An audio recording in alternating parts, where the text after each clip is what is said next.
Live Bucko. Oh, we are live. Buckaroo. All right. We are live. Philly Blitz. I'm Parth. I'm here with Pierre and Quell. It's game day. Prime time. Sunday. Nothing like it. Sunday night football. How you guys doing, man? Good man, I'm good, man. It was really good earlier today to see Dallas and Washington literally punch each other till they both of the franchises fell out. That That was was good crazy. to see. What else? Bryce Young went band for band with Patrick Mahomes. That was That was that was dope. awesome. Yeah. But yeah, I'm doing good, man. What about you, Quell? Yeah, man, it was an exciting day of football. What can you say when you get sit back and get 7 hours of commercial-free football plus a little bit of extra? Now we turn our attention to Sunday night lights out in La La Land. How we feeling, man? What's the temperature check heading into the game? I'm excited. I'm Birds excited. by 40. I don't know if I'm feeling that confident, honestly, as we've gotten closer. I think I mean the Rams have to win today. Like this is like a must win game for them. Also, Wow. it's getting close. They got to start winning these games, and Their especially against entire NFC division is opponents. losing, man. I I could know. have sworn I seen After that. today, I guess it does change things a little bit, but the NFC is still going to be tight, and the Eagles need to win this too. We do need to win this in terms of seeding, but just speaking about the Rams and them playing for seeding, you guys see that Puka didn't know that they were in the NFC West until this year. That's what you call a real baller, That man. reminded me. That reminded me of it was Hard Knocks a couple years ago. One of the receivers didn't know where the sun set or something like that. I think it was Cooper Cup, if I'm not mistaken. I think it was. I think it was. That's funny, man. But yeah, That's I don't know. I also think it's just because I'm superstitious and I've had a good weekend for sports so far. I mean, the Sixers won on Friday. I went to that. That was awesome. Little Jared McCain and Tyrese Maxey show going back and forth. That was awesome to watch. And then, no big deal. My Gators knocked off number 8, fraudulent Ole Miss with lame Kiffin. All right. Get him out of here. Put a Bro, fork in him. Put a Jackson fork in him. Dart Jackson Dart imploded in the last minute He of that game, bro. He screams New York Giant to me. He screams New York Giant to me. I feel Tennessee Titan, like I texted you the other You, day. it's one of those, but he's got a vibe. I don't know what Qua. Tennessee's rocking with Will. Nah, I don't know if they rocking with Will. I don't know if Tennessee's the place for him either, though. This is not scout, bro. This is purely vibes based, dude. That's the difference here. This is purely based on vibes. No amount of scouting was done. I looked at him and I was like, this kid screams Giant. Now it's probably because Eli went to Ole Miss, and there's some subliminal messaging there in my head. But that's what I was thinking while watching the game. And then he threw 2 picks at the end, and I was like, yeah, I think the Giants should definitely take him. So, well, 3, and then they took away 1, but that was awesome. Anyways, My back goodness. to back to the business at hand. Eagles tonight. Devontae is out. We talked about that on the podcast. We didn't know if he was going to be in or not. We kind of hinted at the possibility of him being out just because of the hamstring, having the break, and then him still not, practicing fully. I think we're all expecting a big AJ game. Big AJ, Devontae, or not Devontae, I'm sorry, Dallas game. And check out the graphic just posted on the Philly Blitz website as well about Dallas and how the Rams have done against tight ends this year. What are you guys expecting? Double digit targets for AJ, double digit targets for Dallas, both. What are you guys seeing, Jahan? Yeah, so just to touch on the Smitty injury, I think it's a huge concern. But at the same time, I think it might be kind of a bit like mitigated. Just because like we've seen how the offense looks when AJ isn't there. We've seen how the offense looks when AJ and Devontae isn't there, but there isn't much evidence as to what the offense will look like without Devontae, but with AJ. Like if you remember, I think it was last year or year before last, whichever one, but I know it was the last game of the season. Devontae was out. AJ he left early, so we didn't really get to see that. Then in the playoff game last year, just Devontae played, so we don't really have much evidence to know what the offense will look like without Smitty when AJ is playing. But at the same time, I feel like Jalen he's kind of established a bit of a rapport with, the other targets outside of just AJ, mainly like you talked about, Parth, Jahan Dotson, even Grant Calcaterra, and they've been willing to, throw to Johnny Wilson too. And then, like you outlined, they still have Dallas Goedert, who had a huge game against LA last year. I think he had up over 100 receiving yards. And, like we just posted on the graphic, the Rams defense this year has not been good against tight ends. So I think they got, options. It's just seeing what it looks like, because like I said, we don't really have much evidence to know what the offense will look like with just AJ being there. Man, and just in general, I guess what stands out to me for the game is seeing exactly how the team decides to attack. I mean, as we've continued to progress through the season, we've known the Eagles to be a predominantly 11 personnel based team, but as we continue to progress, I believe after last week they fell to 17th, where they had 59%, and we're up to 4th in the league in terms of 12 personnel at 33%. So I think we can definitely see a lot more 12 personnel tonight. Now, given the return of Britton Covey, it'll be interesting to see exactly how they decide to utilize him, or how they continue to implement him as a receiver, specifically because prior to him going down, they seem to have a legitimate road carved out for him in the offense. So, I mean, we've had all these questions about what wide receiver 3 could and should look like. And I mean, I made an argument early on, again, prior to his injury, that, well, what if maybe it was him? I mean, we remember what it looked like during camp. I don't remember the numbers off the top of my head, but I can tell you that it was a volume amount of targets that he got between AJ, Devonta. I believe Covey was the next in line in terms of the targets get received on the training camp, and then heading into the season, things of that nature. So it'll be interesting to see how they integrate him in general. But I believe we can see a whole lot more of Saquon Barkley, like we're getting used to, man. Feed the beast, Superman time. Absolutely. And I thought, people are commenting on here, they don't have a slot. That means they're slow. I push back on that. I think with the Eagles, the multiplicity of the abilities of the receivers is what makes them special. AJ can play out of the slot. AJ has played out of the slot before, and our receivers move around, so that's not a problem. And like we just kind of outlined, tight end is playing out of the slot technically a lot of times, and you can get those types of matchups there. It's not necessarily Dallas, but we've seen Grant lined up outside. We've also seen Johnny lined up inside as like a bigger receiver tight end. So there's different things that they can do. Rams defense can show up. Jacksonville did make it close with the Eagles, but I think a lot of that also was the Eagles kind of shooting themselves in the foot. And so that is something. And a BS call from the refs. True.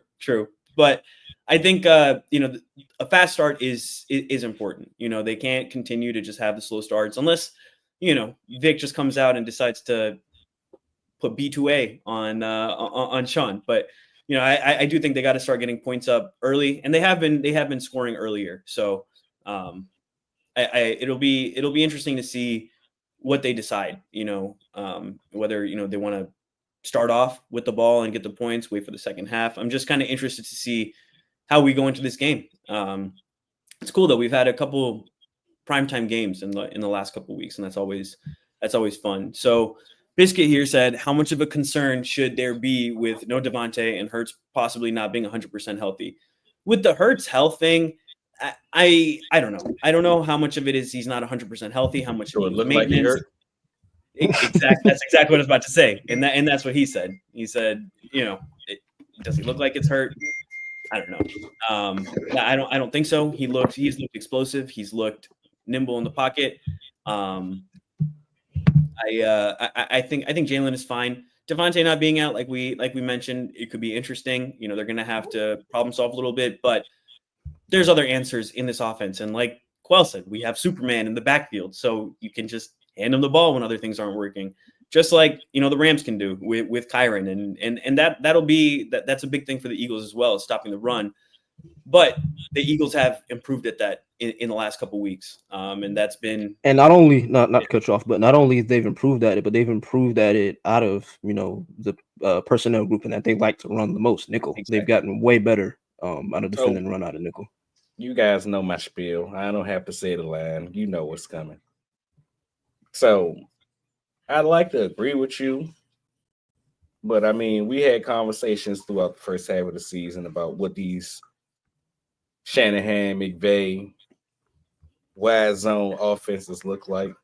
Mhm. And what I do know is this offense loves to run outside zone. We've talked a couple times throughout the last couple of weeks, throughout this winning streak, about how if the Eagles were susceptible anywhere, it was along the stopping the run on the edges, off tackle. So does that bring you guys any concern with how they could potentially utilize Kyron tonight? No, because we have visual evidence that we can point to from Vic Fangio that shows he's had success stopping this attacking this wide zone style of rushing. To me, that's just me. I mean, I agree with you. He was the reason that all of them. I mean, like we said last week, all of them have said he was the toughest coach that they had to play against. If there was any defensive coordinator that stops this offense, it's him. Now, at the same time, I mean, personnel matters. It's the same argument we used about him and why it didn't work last year in Miami. I believe Vic Fangio has the idea, like we seen against the Saints that earlier in the season, where he decided to go into the 6-1 and things of that nature. Of course, given his reluctance to kind of go to 6-1s and things of that nature, and given now with the outburst of Cooper DeJean and things of that nature, does it? I guess, like I said, I agree with what you're saying. I think Vic has a plan, but does it not concern you a bit that you might not have the facilities for that big man? Absolutely. And I mean, and it's what we've discussed many times is edge is the weakest part of our defense. Trade deadline is passed. So this is what they're going to have to this is the what they're going to have to play with, right? And so they've improved on the edge. I think it was definitely a much more glaring issue earlier on in the season, but I think Sweat's played better. BG's played better. And Nolan, right? We mentioned that last podcast is that Nolan has really, really improved just in terms of not just pass rush, but as a run defender, he's always been strong. So just having him on the field more has been helpful. I get what you're saying, but I also just think this defense has also just been fundamentally a lot more sound in terms of tackling and those types of things. And we talked about that at the beginning of the season, that stop trying to just shoulder tackle these guys. Don't just try to, not wrap up. And they've been wrapping up recently. And a lot of that is Cooper, right? Because a lot of these open field tackles are the DBs, and Cooper is a damn good tackler. He wraps up every single time. Like it's rare that he misses a tackle. So I think those things are important, and that's how you win on the margins when you don't necessarily have the best talent at edge. All right, so the And then I game. also think like having a versatile, like that's the biggest thing for me with this defense, like the versatility and multiplicity. Like you have a guy in Zach Bond who can play inside backer. He can also drop down as an edge. You got a guy in Cooper DeJean who's literally, like I always say, a Swiss Army knife. So just being able to do a lot of different things out of the same like personnel groupings, that's going to be huge in this game also. Absolutely. So True Gamer said, it's home game. Rams are division leaders with a win. He thinks it'll be a one-game score at the end. I think it just depends on how clean Matt Stafford can be kept. If the Eagles pass rush can get after him, and I think Jordan Davis has a big day today, then I think the Rams are not able to keep it a one-score game. But if they're able to keep him clean, then absolutely this could end up being a shootout. And he said Dean will be the X factor for the Eagles on defense. I think the linebackers have been X factors on defense, right? Recently.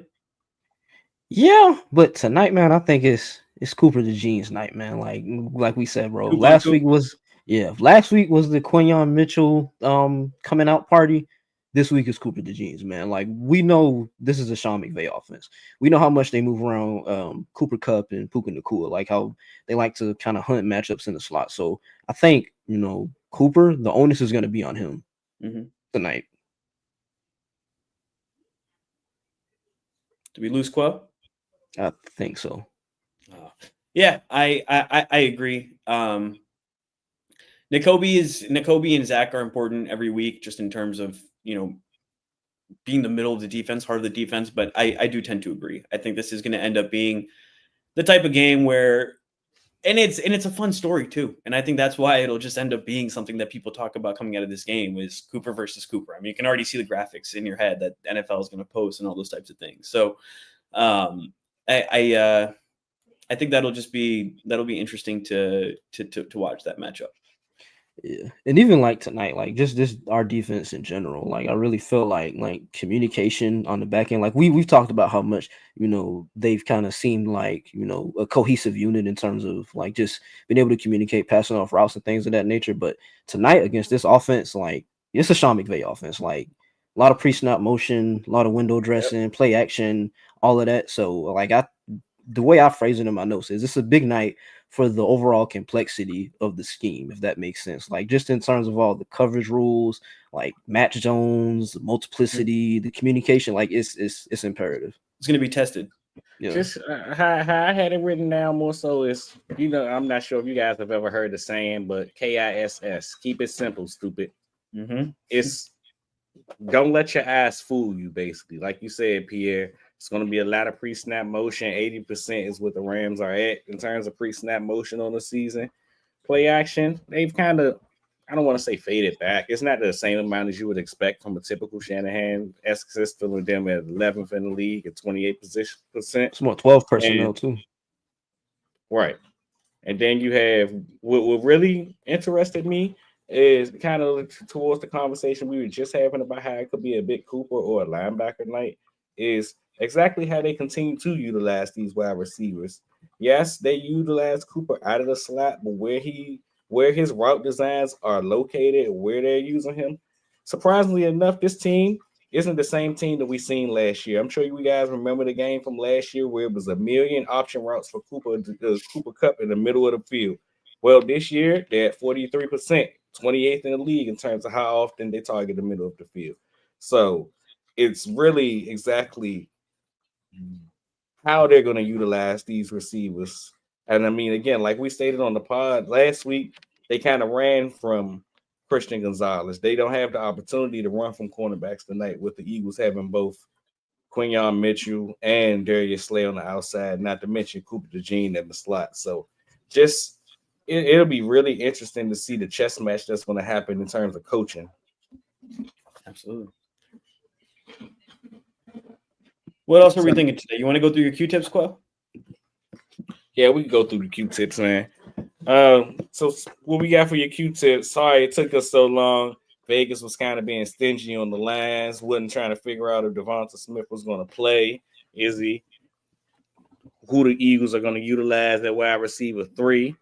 They were being so stingy, I couldn't even find the line that I gave you guys in terms of the Matt Stafford one scramble. They said, no, sir. We will not give you that. That's too much easy money. But don't worry. Just because they stole with the easy money don't mean it's not easy money to be found. When we start with our resident tight end, Dallas Goedert, man. Dallas Goedert over 45.5 receiving yards. Of course, as we mentioned, no Devonta Smith. Where the Eagles are in the need of a second option. I mean, you could always click the Superman, that was easy button, and Saquon Barkley. But in this instance, you're talking about a Rams team that allowed the 5th most receiving yards to tight end. I'm sure you guys have seen the graphic that the guys recently posted on the site in terms of how productive the tight end position have been against the Rams. Well, just to give you guys some context in terms of how productive, you got Hunter Henry just last week who put up 63 yards. Jonnu Smith the week before that coming off 45-yard performance. Brock Bowers early on 93 yards, Tucker Kraft 88, and Trey McBride 67. So there's a lot of money to be made for Dallas Goedert right there. And second and foremost, you have Jake Elliott. Have no fear, Jake. If don't nobody believe in you, I believe in you, man. We're gonna always got you, Jake. This is the Jake Elliott stand account. Now, coming off the tough game, I mean, of course, we remember what happened last week. The Eagles look to bounce back. Well, the Eagles place kicker looks to bounce back. The Rams themselves are allowing 2 made field goals and 2 attempted field goals per game. This includes 2 or more field goals attempts by their opponents in 6 of their 11 games. So there could be plenty of opportunity for Jake Elliott should the Eagles not be able to finish drives. Hopefully they are able to finish drives, and he's more of an icing on the cake kind of thing. But just again, based on how both of these defenses have been playing over the last few weeks, I mean, of course, as I mentioned on the pod, this Rams defense has allowed, I believe it said, under 23 points in 5 straight games, and of course on the Eagles front, under 19 in 5 straight. So there could be an opportunity for a lot of field goals tonight on both fronts. Absolutely. Bounce back game. I mean, there were 2 games today lost on missed field goals, or at least not taken overtime, but one was lost. Kaimi Fairbairn's reaction was hilarious. That was did y'all see that? That's Washington's kicker, right? No, that's Houston. Texans. Oh no, I didn't. Oh my god, dude! He misses the kick and he falls to his knees and then just collapses. And the picture hand on the head. His hands are Will Levis. Was it Will Levis? It was different. Will Levis kind of stood there for a second. He was like one motion. It was like he kind of got. It was like boom, Ricky. Boom. Boom. Oh man, dude, that was crazy. That was funny. That was funny. But yeah, bounce back game for Jake, the most athletic person on the team. So come on, you can do it, Jake. LA, man. Every time I think about it, my friend hadn't heard of the British guy. My friend hadn't heard of the British guy, so I sent him the video, and he was like, "No, this is beautiful. It's somebody discovering the sport." So you gotta do the accent, bro. Oh, the accent. Oh, bro, what was that, bro? My stars. Like, oh man, bloody hell. That's just a Harry Potter classic. Come on now. All right.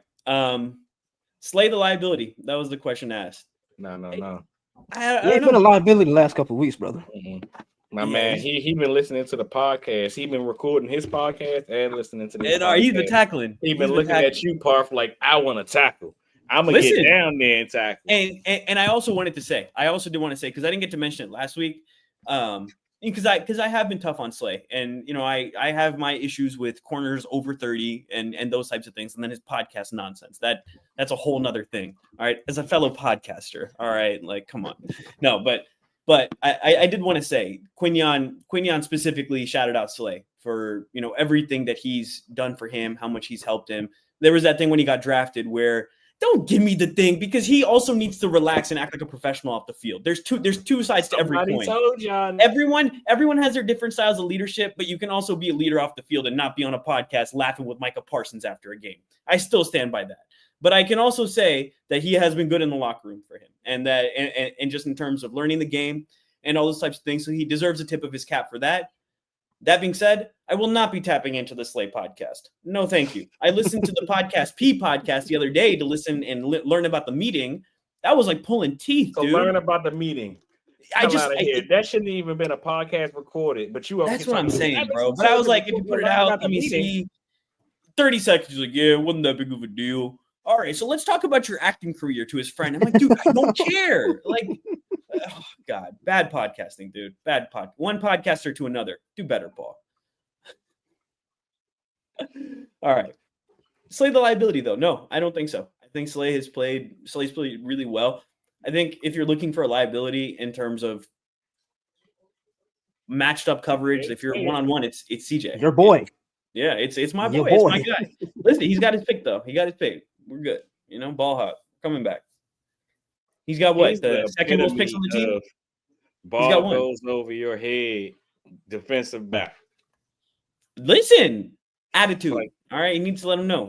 All right, you got to do what you got to do. All right, we'll never speak poorly on my boy, especially FSU week. FSU week. There's that picture of what's his name? Who was FSU's coach? Willie Taggart, begging Chauncey not to plant the flag on the FSU logo.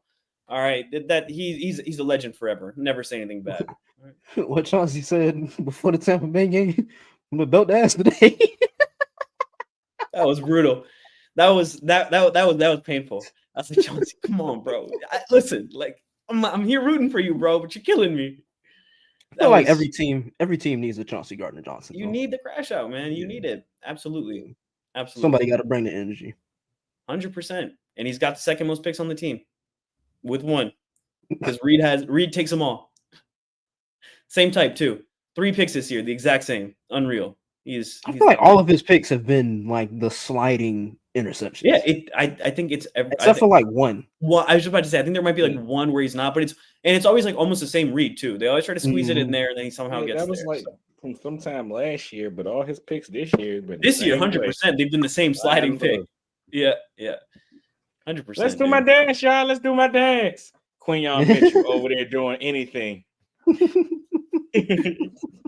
I'm like, that's not the dance, Q. That's not so funny, bro. He's just doing his own thing. That was awesome, dude. Like we said before, they just seem like they're having fun, and that's why it's just so fun to watch them right now. It's not miserable. Last year was like pulling teeth every time you watch the team. I was like, all right, like wonderful. The Eagles are on again. Great. It was like watching paint dry. Watching paint dry was more fun because it didn't make you mad. The Eagles actively made me angry last year. So shout out to them for protecting my mental health. What are some other matchups we should watch for today? We talked about our offense versus their defense. We talked about their offense a little bit. What do you guys expect from Puka? I mean, I think it's going to be, that was been majority of this season. Like, they're going to move him around a lot. I mean, I think, he's too talented of a receiver to not, get some over on you. Like, I think he'll, have his fair share. But, I mean, I don't think it's going to be like a game-breaking situation for him, if that makes sense. Yeah. I mean, it'll be interesting to see exactly how they decide to or try to eliminate him, because easier said than done. I believe Puka has 90 yards in 3 of the last 4 games he's finished. So unless he gets ejected for punching somebody in the face, it's going to be a tough match. Y'all were talking about y'all were talking about Chauncey. Listen, if anybody's it's ever a game to pull a mouthpiece, it was today, huh? just to pull it out. God.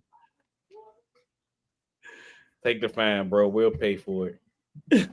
Dude, he's got it. I don't listen. I know good old tax on it, but I got you. I got you. Sixers are down 97-68. Love Jesus that. Christ. Who are they playing? The Clippers. My goodness. McCain had his worst game of the season against the Clippers earlier. He's doing better now, but he was struggling earlier. Does he have over 20 points? I don't think he's at 20 yet. No. Jeez. Yeah, but he's still leading in terms of average. No, the Sixers, they feel very irrelevant to me. They had so much good momentum, and it's all gone, and it's so sad. Yeah, that was me speaking out of my heart. Hey, listen, I didn't finish the word. I didn't finish anything. No, I'm fine. Hogan, we come for you.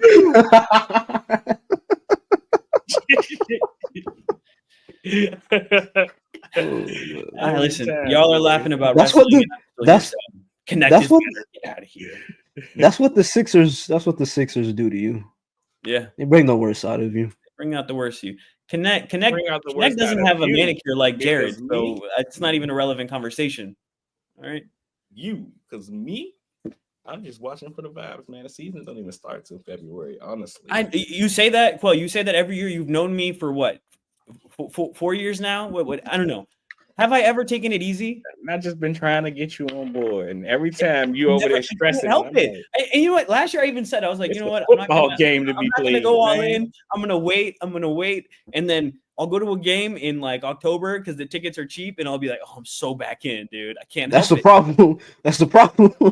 Oh, God, they know how to do it. In the game in the middle of October versus Charlotte, like. We are the champions. Dude, you're not lying, because it was literally the Charlotte game and Joel put up 59 and I was like, yeah, I'm locked in. Like, I'm here. I'm not leaving. That's how my God. But any final thoughts on the game before we get to kickoff, man? Did we get a chance to give our predictions this week? I think we did. We want to do them again? I don't remember exactly what I predicted. No, I remember what I said. I think I said 24-10. Yeah. I think mine. Mine was 28-24, if I'm not mistaken. Eagles. Okay. I was. I'm looking back at my text messages. Not sure, but I can. I think it was like 20. I think it was 27-13. That's what I feel like I said, but I can't remember for a fact. I think that was around in the ballpark. 27-13. That's what I said. Look at that right here. I never changed. Anyways, appreciate everyone who tapped in. Wait. Oh, you got something? I need. We all got to give one. The Eagles will lose this game because, and the Eagles will win this game because. Go for it. Eagles will lose this game because they couldn't stop the run, and the Eagles will win this game because Dallas Goedert went off. Eagles lose this game because the passing offense without Devontae Smith falls apart, and they win this game because Vic Fangio puts on an absolute masterclass. The Eagles lose this game because, well, it's time for the rubber to meet the road, fella. All this talk about the Eagles not facing the real quarterback. I mean, there's Joe Burrow and question mark. Well, you got real quarterback and two legitimate wide receivers. Parth said in an earlier podcast, probably weeks ago, long before the Rams matchup, if there was any team that relied on the wide receiver position and that meant as much to their offense as us, it was probably the Rams. So here we are with this matchup. If the Eagles aren't able to slow down Matt Stafford, who I believe they say he's been over 270 yards in each of the last 6 or 7 games. I can't remember the stat. And it's hilarious because his line is down to 240 today, which, I mean, hey, if you want to be ballsy, go take it. But, I mean, you talk about the Eagles defense, who I don't think they've allowed a quarterback to reach that number over this 7-game stretch or 6-game stretch, however long it's been. So it's time to put up or shut up for this Eagles defense. Now, the Eagles will win this game because, I mean, it's kind of like the universe, if you ask me. Kind of like the Jets thing before somehow, some way it got ruined last year. That's how I knew last season was going to go awry. We don't ever lose to the Jets. We lost to the Jets. We had literally never lost to the Jets. The Eagles have not lost in LA since 1977. They're on like a 4 or 5 game win streak against the Rams. Can't remember the last time the Rams beat the Eagles. It's kind of there. It's one of those games where you feel it. Now, if I had to give a realistic, honest reason why the Eagles win this game, it's kind of because Jalen Hurts shows up. I said on Twitter the other day or a couple weeks back that we should give Jalen Hurts the nickname the Boogeyman because everybody has their favorite quarterback. And Jalen Hurts can't beat this top quarterback and that top quarterback, and he continues to add another one to the list. So seeing him match up with Matthew Stafford, who, I mean, he has a win over, but who doesn't like seeing your favorite quarterback go band for band with another baller? Absolutely. Like Bryce Young did today with Pat Mahomes. Yeah. That was awesome. That sucked, dude. I hated that. The end of that game. Anyways, should we get out of here? We got 12 minutes to game time. Is it 8:20? Is it 8:15? 8:20? I think it's 8:15. Oh, okay. Yeah, we got almost 10 minutes for game time. Yeah, appreciate all 79 of you that tapped into the stream. We'll have word on if we're gonna get something up on the post game. You guys know the routine. Yeah, but yeah, appreciate you all for tapping in. Go Birds. Go Birds. Ram down. B2A Rams.